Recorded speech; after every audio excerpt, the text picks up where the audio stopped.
ایک جوہری تھا سنہرا، تو اس نے مختلف ڈبیاں کھول کے لوگوں کے سامنے رکھی اور ایک موتی نکال کر کے کہا کہ یہ موتی شب افروز ہے، رات کو چمکتا ہے، اور اس وقت دنیا کے اوپر جو قیمتی ترین موتی ہیں ان میں سے ایک موتی یہ میرے پاس ہے۔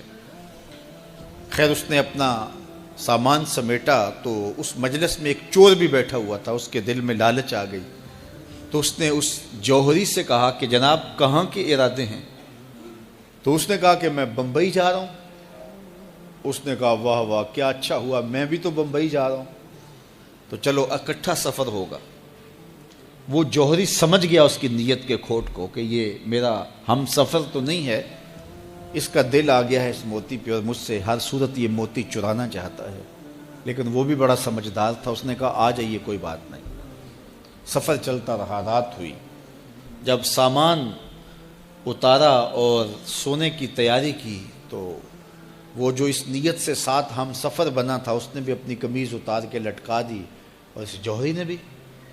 اس جوہری نے یوں کیا کہ نظر بچا کے وہ ڈبیا قیمتی موتی والی نکال کر کے اس کی جیب میں ڈال دی اور خود بے فکر ہو کے سو گیا۔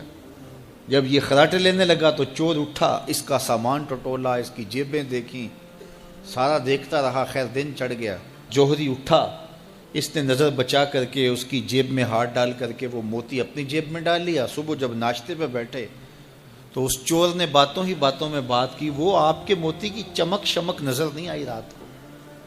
تو وہ ہنس کے کہنے لگا نہیں میرے پاس ہی تو تھا، وہ جیب سے نکال کے سامنے رکھ دیا۔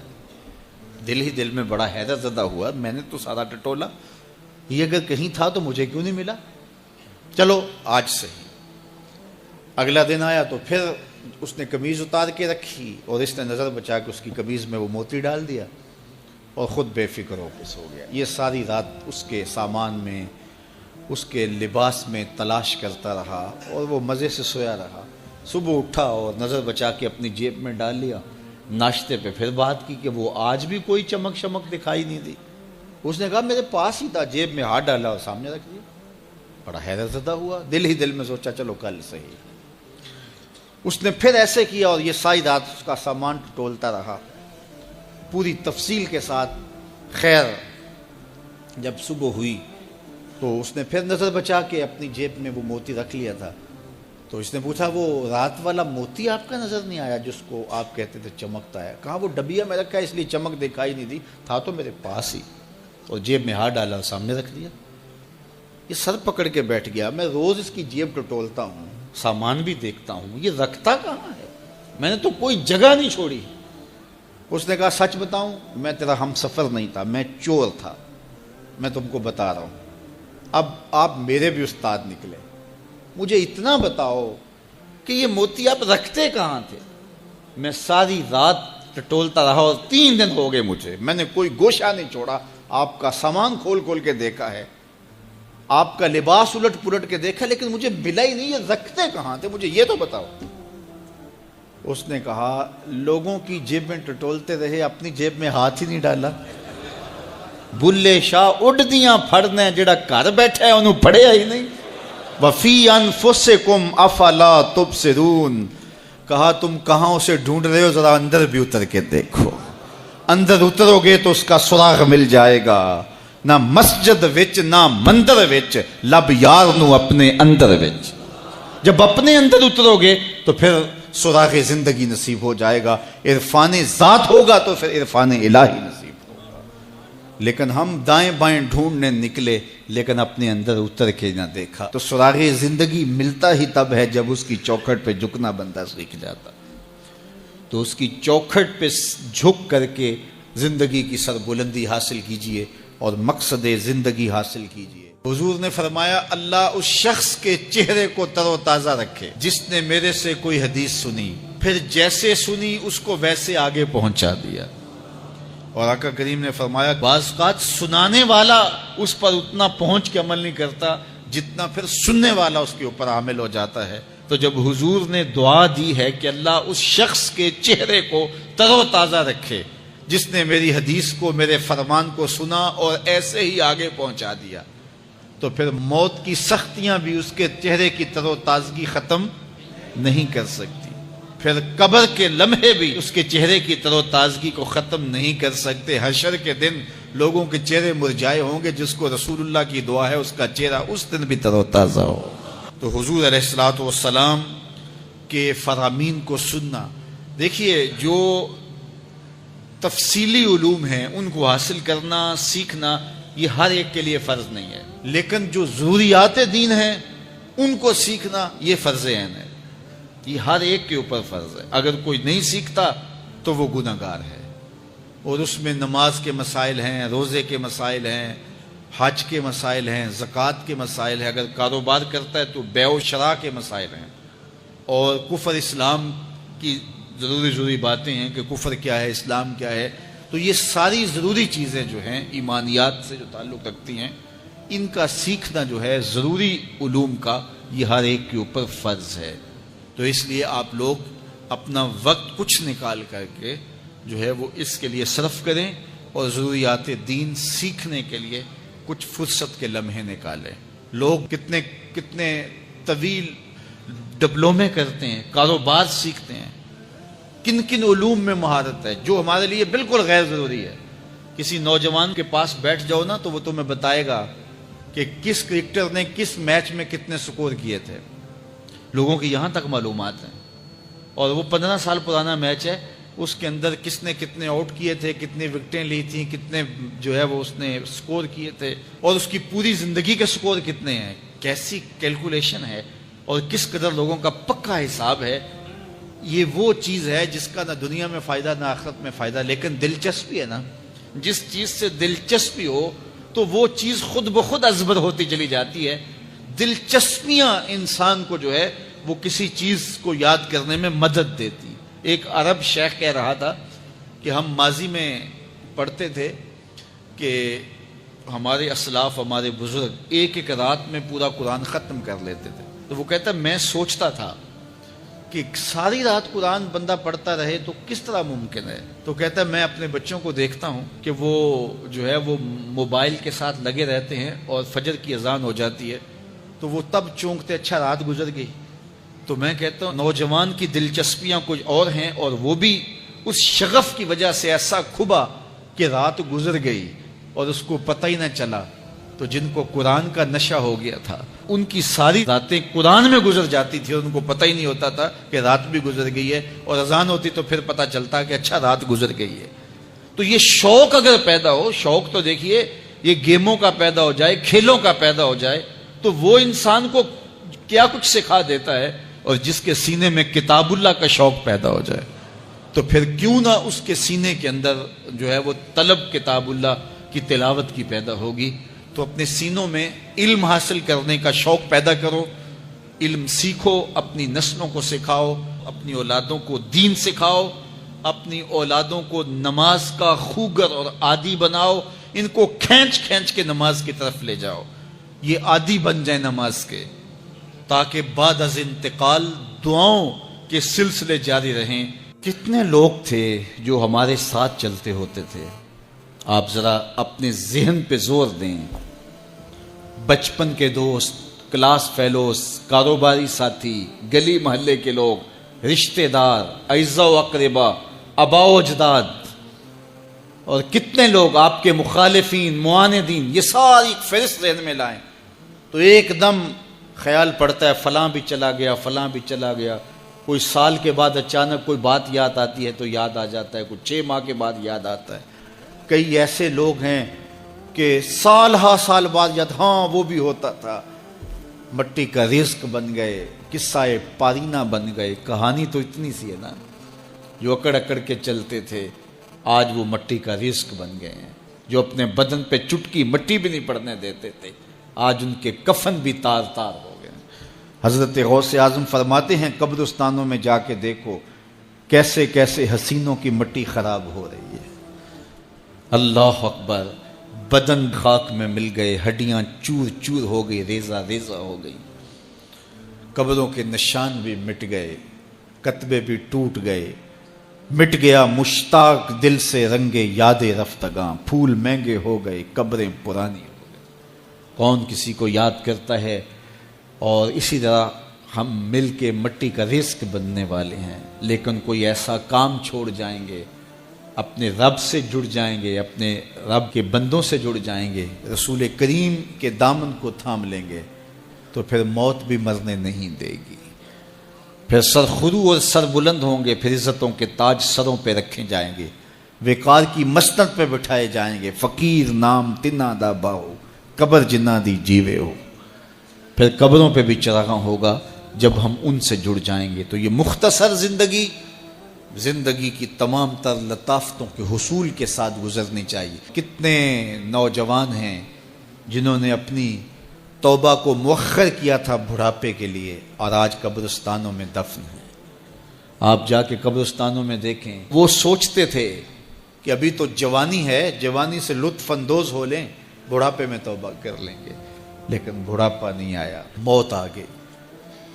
موت تو برحق ہے، یہ تو آ کے رہنی ہے، لیکن بڑھاپا لازمی نہیں ہے کہ ضروری آئے۔ حضرت امام غزالی نے ایک بڑی خوبصورت بات لکھی، فرماتے ہیں معاشرے میں نظر دوڑا کے دیکھو، زیادہ بچے ہیں، زیادہ جوان ہیں یا زیادہ بوڑھے ہیں؟ تو کہا آپ کو بچے زیادہ ملیں گے، ہر گھر میں دیکھ لیجئے، بچے زیادہ ہوں گے، جوان ان سے کم ہوں گے، بوڑھے ان سے کم ہوں گے۔ تو اگر بوڑھے تھوڑے ہیں، جوان زیادہ ہیں، تو غزالی فرماتے ہیں پھر بات سیدھی سیدھی ہے، بڑھاپے تک کوئی پہنچتا ہے، زیادہ جوانی میں چلے جاتے ہیں۔ اور کہا کہ اگر جوانوں سے بچے بھی زیادہ ہیں تو پھر اس کا مطلب بھی سیدھا سیدھا ہے کہ جوانی تک سارے نہیں پہنچتے، بہت بچپن میں چلے جاتے ہیں۔ غرہ کس پہ، ناز کس پہ، غرور کس پہ، تکبر کس پہ؟ تو یہ مختصر زندگی جو اللہ کی امانت ہے، اس کو اللہ کے نام پہ گزارو۔ جو بیت گئی وہ بیت گئی، وہ تو منہا ہو گئی زندگی سے۔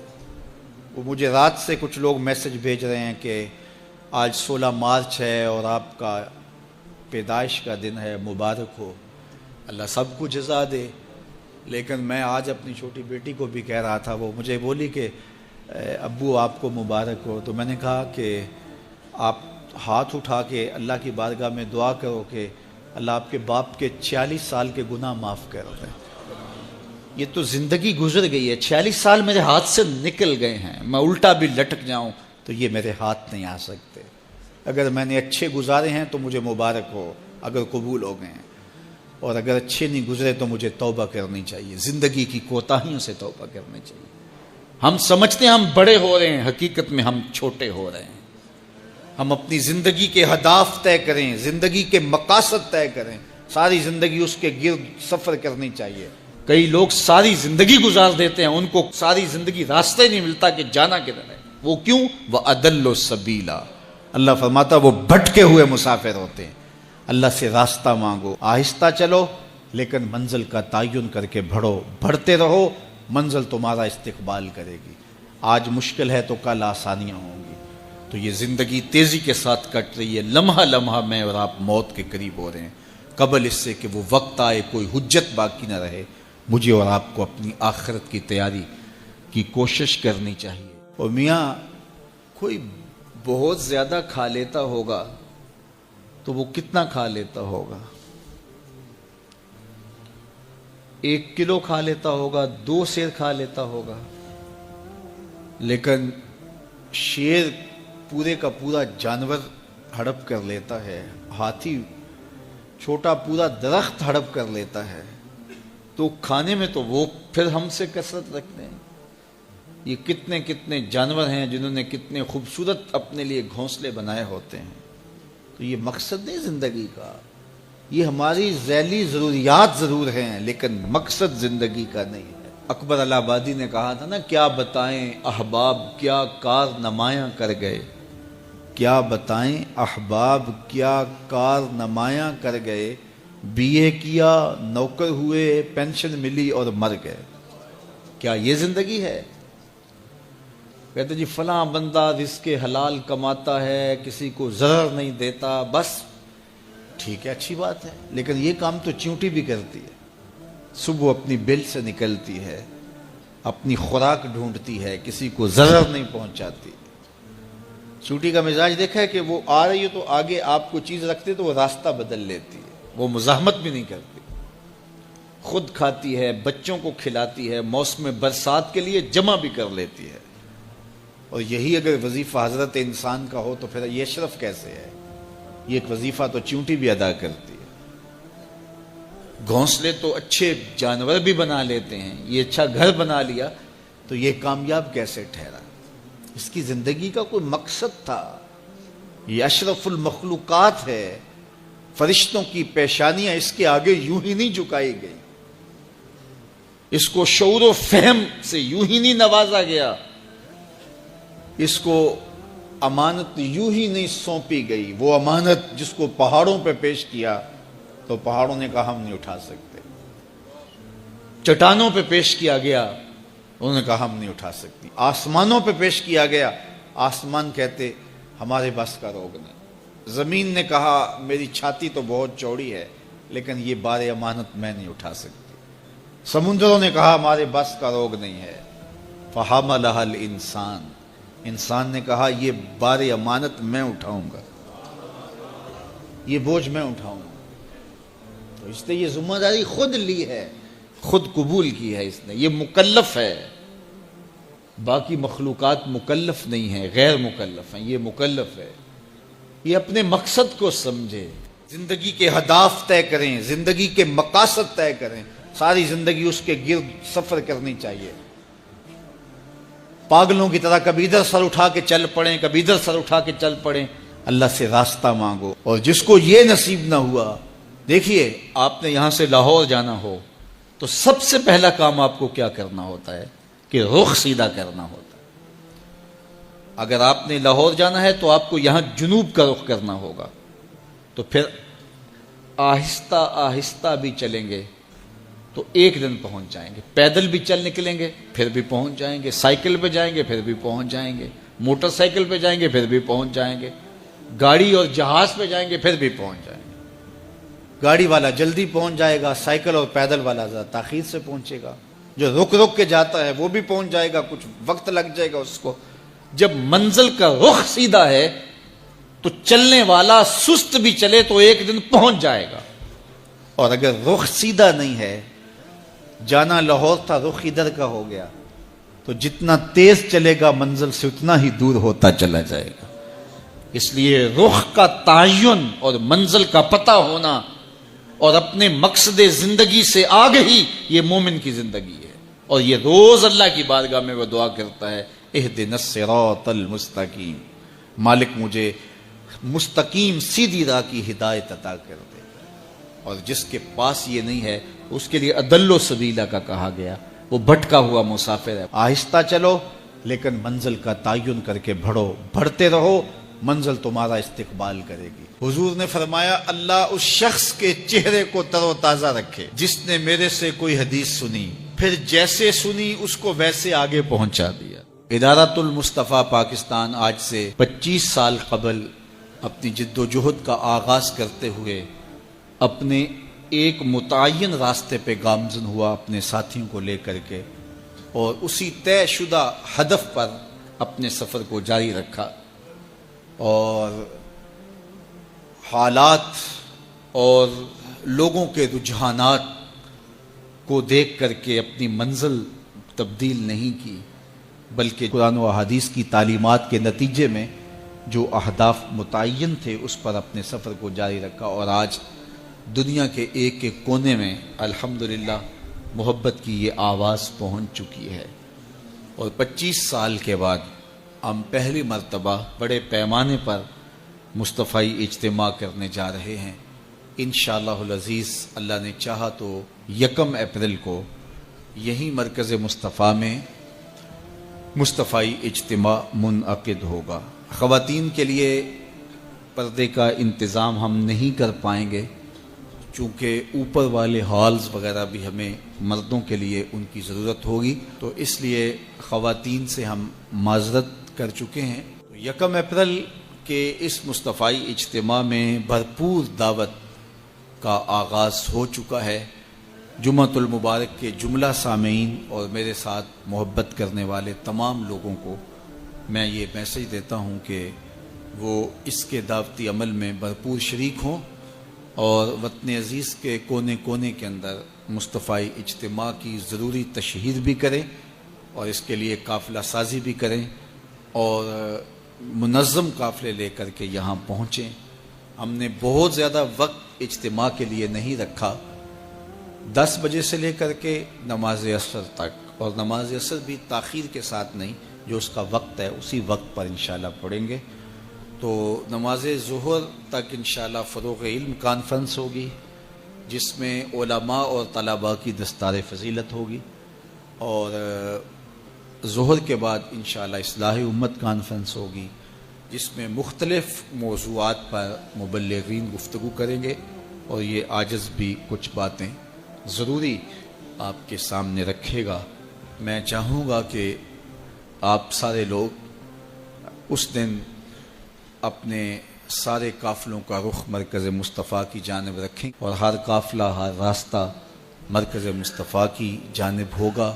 عقیدتوں کا یہ سفر کر کے آپ منزل بمنزل یہاں پہنچیں گے اور ہمارے دوست خوش آمدید کہنے کے لیے منتظر ہوں گے. آفاق کے ہر ہر گوشے میں قرآن سنا کر دم لیں گے، اب رکنا نہیں، اب تھمنا نہیں، اب رکنا نہیں، اب تھمنا نہیں، فردوس میں جا کر دم لیں گے ہم جہد و عظمت کے راہی، منزل پہ جا کر دم لیں گے، میدان عمل میں نکلے ہیں، باطل کو مٹا کر دم لیں گے. ہم جہد و عظمت کے راہی، ہم جہد و عظمت کے راہی، منزل پہ جا کر دم لیں گے، میدان عمل میں نکلے ہیں، میدان عمل میں نکلے ہیں، باطل کو مٹا کر دم لیں گے. دوسرا حصہ کتے کے آگے پھینک رہا ہوگا، اور دوسری جانب بیوہ کا یتیم بچہ ہسپتال میں آخری سسکیاں لیتے ہوئے یہ کہہ رہا ہوگا، امی میرا جوس پینتے بڑا دل کرتا ہے، لیکن ماں اس کو کہہ رہی ہوگی نہیں بیٹا تمہارے لیے مناسب نہیں ہے، اور وہ آخری خواہش پوری کیے بغیر دم توڑ دے گا. اگر نظام زکوٰۃ ہم قائم کر دیتے ہیں تو پھر معاشرے کے اندر محرومیاں ختم ہو جائیں گی، اور یہ اسلام کا دیا ہوا نظام ہے.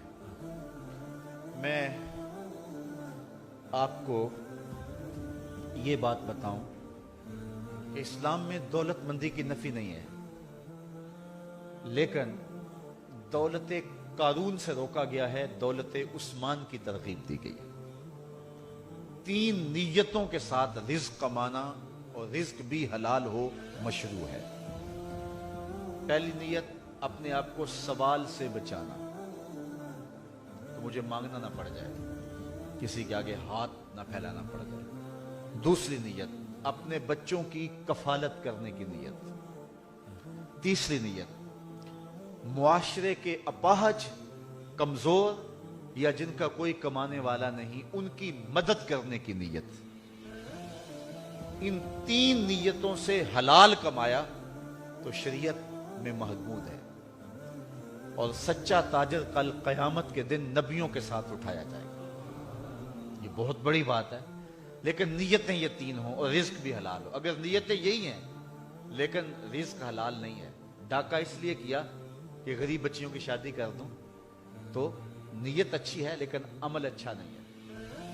اچھا رزق بالکل حلال ہے، لیکن نیت ان تینوں کے ساتھ ایک یہ بھی آگئی، میں معاشرے میں نمایاں ہو جاؤں، میں رشتہ داروں میں اوپر چلا جاؤں، میں جو ہے وہ میرا ٹور ٹپا ہو، تو یہ مقاصد اگر آگئے تو رزق حلال بھی اس کے لیے محمود نہیں رہے گا. بدقسمتی ہے کہ ہر سال سیلاب آتا ہے تو لاکھوں لوگوں کے گھر بہہ جاتے ہیں. 67 سال سے سیلاب کی گزرگاہیں وہی ہیں، اس کے باوجود ابھی تک